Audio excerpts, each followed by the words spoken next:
Smuggle, smuggle, smuggle, smuggle. Mayo 11, taon 2025 and welcome sa panibagong edisyon ng Rated X. Ako ang inyong lingkod at tagapagbalita ka Anton Israel, isa lamang sa mga lead convener ng X sa smuggling movement. At para sa Rated X numero 88, dalawang paksa po ang ating tatalakayin sa edisyong ito. Una, yung pong mga specialized trucks na nahuhuli ho ngayon sa dako ng Mindanao. Yan po ang una nating bibigyan ng analysis. At pangalawa, siyempre, yung pinakahuling huli, sinalakay ni raid ng BIR ang Team Papa na nakita ko na yun ang nakalagay ng mabalita sa ABS-CBN.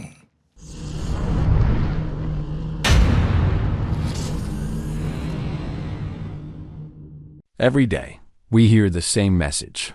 Smoking kills. Quit now. But what if that message was designed not to help you quit, but to keep you trapped?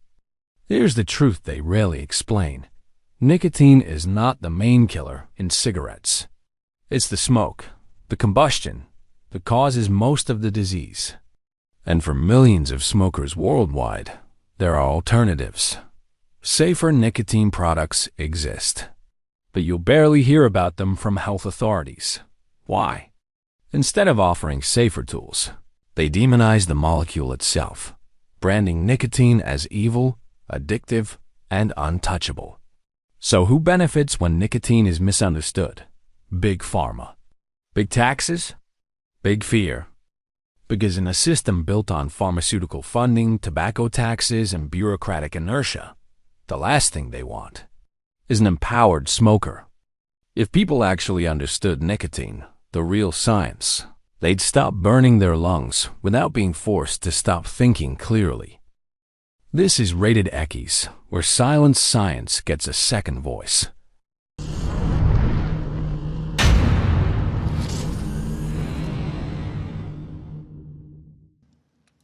Di na po tayo magpapaligoy-ligoy at dediretsuhin ko na po. Noong Mayo 9, meron pong nasabat ang ating mga pulis sa isang checkpoint na Isuzu van. Ito po ay yung aluminum van. May truck ho dun sa harapan.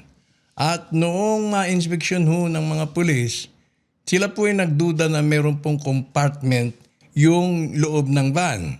Kaya binaklas po nila yan at yun, tumambad po yung mga karagdagang sigarilyo na ang brand ay Commando na nakasalansan, nakakamada doon sa dingding ng van. Hindi lamang po doon sa magkabilang dingding ho, hindi lang doon sa kanan, hindi lang sa kaliwa, maging yung kisame ay may tagong compartment po sa loob at naglalaman din po ng smuggled cigarette. Partikular yan po ay Commando. Doon po sila nasabat sa Maitom, Sarangani Province. Now, ito ba ay regular na pagkakasabat lamang? Dahil ba sa may Comelec checkpoint doon sila natsambahan yung driver at nakita na merong smuggled cigarette na dala-dala dahil nininervous daw yung driver. Ito ba ay regular lamang o ito ay merong intel background? Lumalabas doon sa ating nabasa sa Facebook, doon sa final ng pulis na report, lumalabas po na ito po ay merong intel back apprehension. Nalaman na ho ng pulis na itong van na ito ay merong mga compartment doon sa loob. So, hindi na po nagtaka o hindi na po bago sa pulis ang baklasin yung mga dingding sa magkabila at doon sa ibabaw. Now, kung wala palang intel report at yun ang pagkaka-apprehend doon sa Isuzu van na yan, Isuzu truck na yan, ay normal lang. No? By chance. Sabihin na natin by chance na yung mga pulis natin ang nagkaroon ng ocular inspection dun sa van. Malamang ay hindi po nila alam na meron pong compartment. So ano po ang implikasyon nitong pagkakagawa ng compartment? Ang implikasyon po niyan, organized ang logistics ng mga pagpapalusot at pagbabiyahe ng mga smuggled cigarettes. Hindi po ito yung naisipan lang ni Pedro, naisipan lang ni Don Mariano na meron siyang malaking kapital at doon niya ilagak ang kanyang kapital sa pagbibenta o pamamahagi ng smuggled cigarettes at boom, kukuha ng logistics company, kukuha ng may truck at ibabiyahe. Hindi po ganun. Lumilitaw po sa ating analysis na ito po ay isang organisadong krimen. Pagdating pa lang ho doon sa logistics management. Kaya dapat po siguro ay suriin, mag-imbestiga ang ating mga pulis, ang ating mga intelihensya doon po sa mga logistics hub. Nandoon po, ginagawa doon po nila tinatabas yung mga van na ito para magmukhang inosente pero ang mga epektos ay nakatago pala sa mga dingding.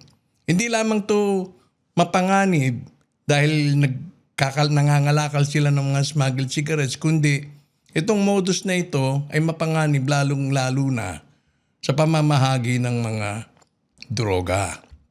Iba pang mga kontrabando na mapaminsala sa kalusugan, sa buhay ng tao. Kasama na dyan siyempre yung gun running syndicate. Yung pagpupuslit ng mga high-powered guns, high-powered weapons. Kasama na po dyan. Pero may logistics company, tila, na in charge sa mga ganyang kalakalan. Yun po ang ating nakikita rito at nababasa. Now, pagdating po sa logistics, sana i-monitor ng ating mga pulis, ng ating mga law enforcement agencies, yung mga hubs. Gaya ho nung nakalipas, yung JNT na van, ginamit po nila yan, tinatakan po, minarkahan ng JNT yung van. O baka naman yung ginamit na yun yung JNT van na yun ay talagang previously nakakontrata sa JNT. Now, nung nag-expire yung kontrata, o wala na, umalis na yung JNT dun sa kontrata, in-assume, binili yung van, o the same operators pa rin, pero ginagamit na ho yan para dun sa mga clandestine operations, yung babiyahe ng mga illegal na produkto. Pangalawa, dapat din po suriin yung mga gumagawa ng mga vans, aluminum vans na yan, dahil yung iba talaga hong maparaan. May mga insidente na po na ang mga smuggled cigarettes ay kinakarga po sa dump truck na booking. May insidente po na ikinarga ho dun sa mga isda, isinama sa mga isda na booking.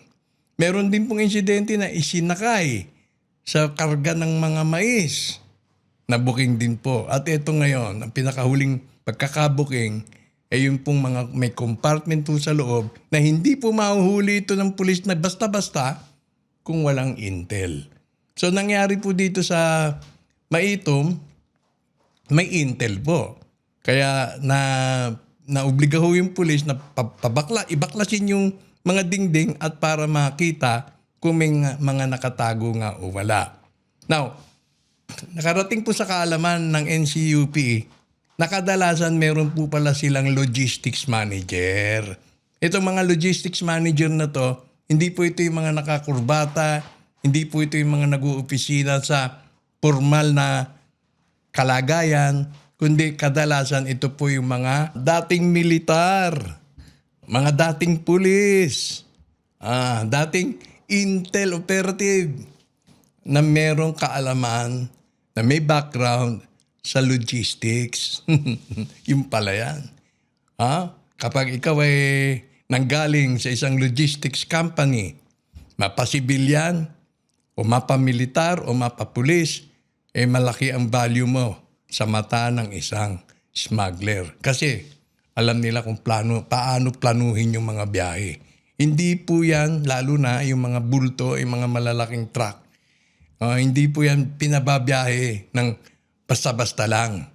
Planado ho maging yung mga rota na kanilang dadaanan.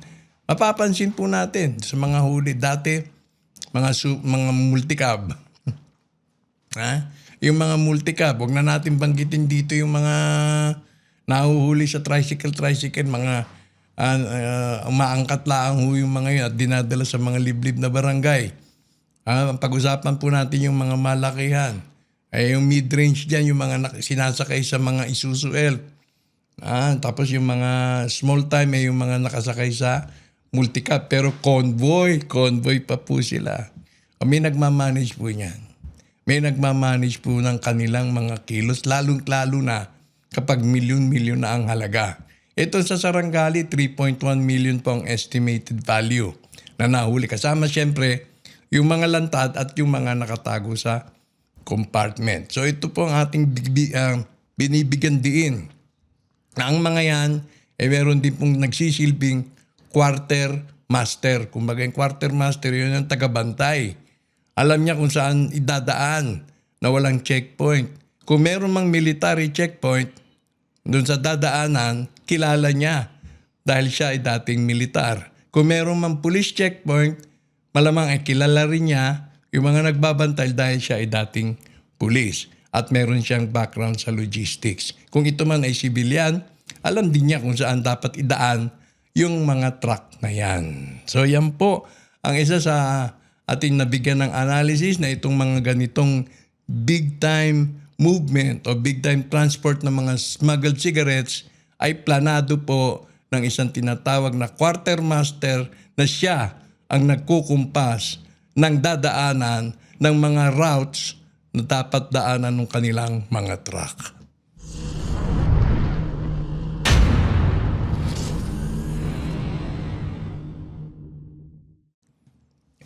Last edition, nabanggit nga ho natin dito yung mga made in the Philippines na vape.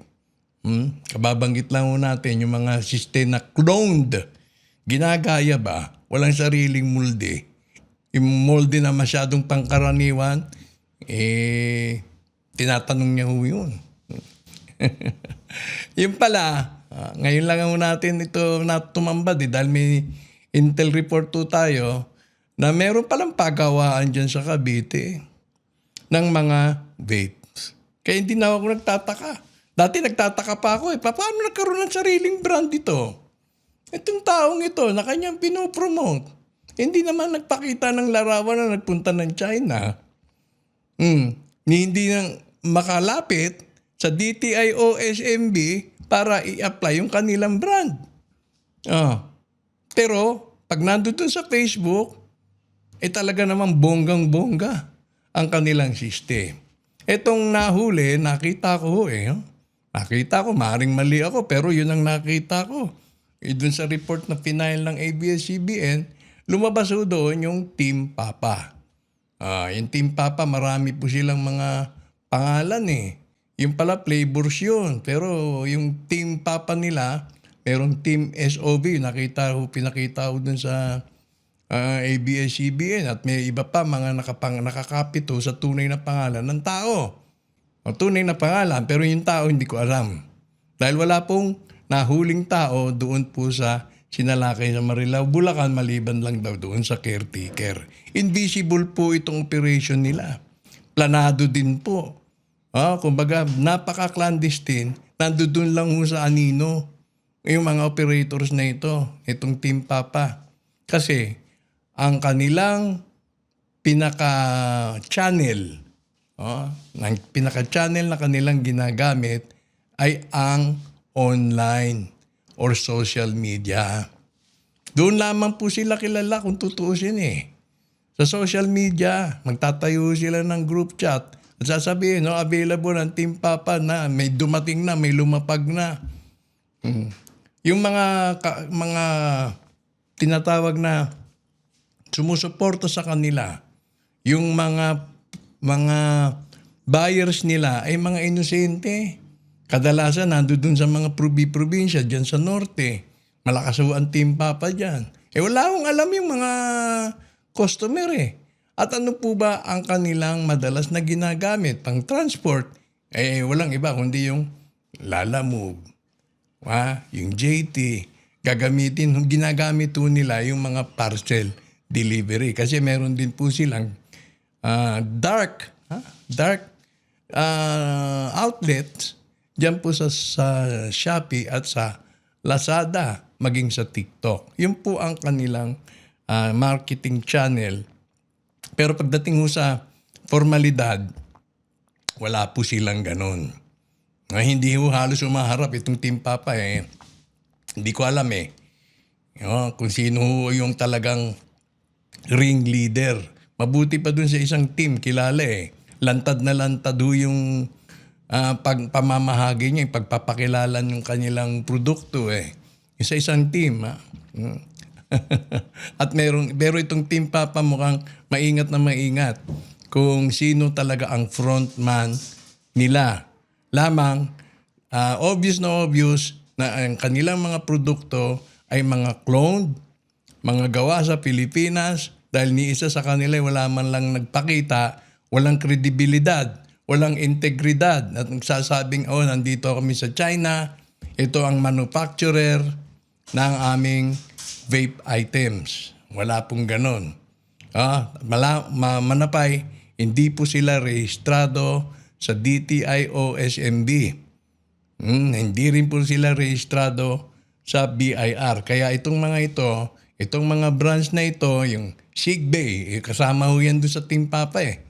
At yung iba pa na mga pinaglumaan na ng panahon, na nakikita mo pa ang pinopost doon sa kanilang for members only na group chat. Kayo naman po nandyan sa probinsya, wag po kayo basta-basta kung binibenta lang ng 230, binibiro mo 230 pesos. Samantala dun sa legit, mahigit sa doble.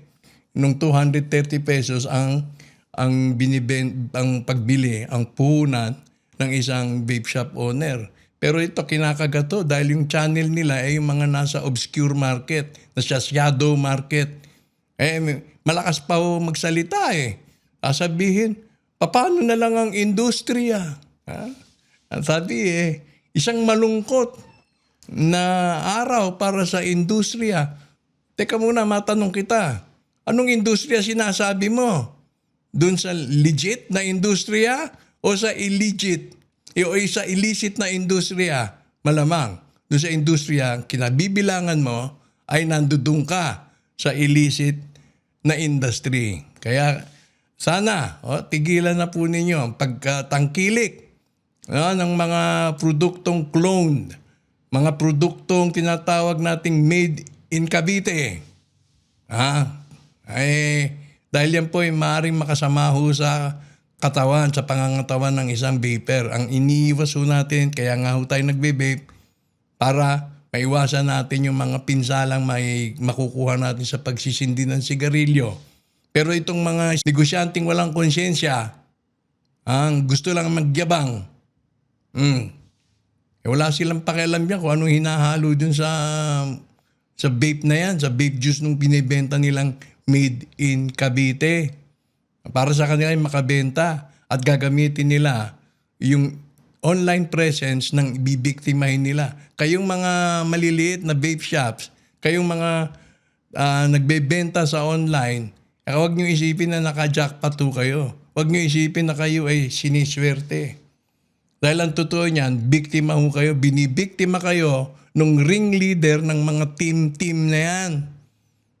Kayo ay binibiktima. Binibigyan kayo ng alam ko, ini-incentivize pa kayo. Mag-post lang kayo sa Facebook. Pakita ninyo yung ganito, yung brand na yan. Hindi nyo alam, minomonitor kayo ng BIR, minomonitor kayo ng DTI, tukuy na kayo. Kung kayo damputin, malakas na ang loob ninyo dahil kayo nasa malayo eh. Pero yung mga nandiyan lang, nagtatago-tago na yan.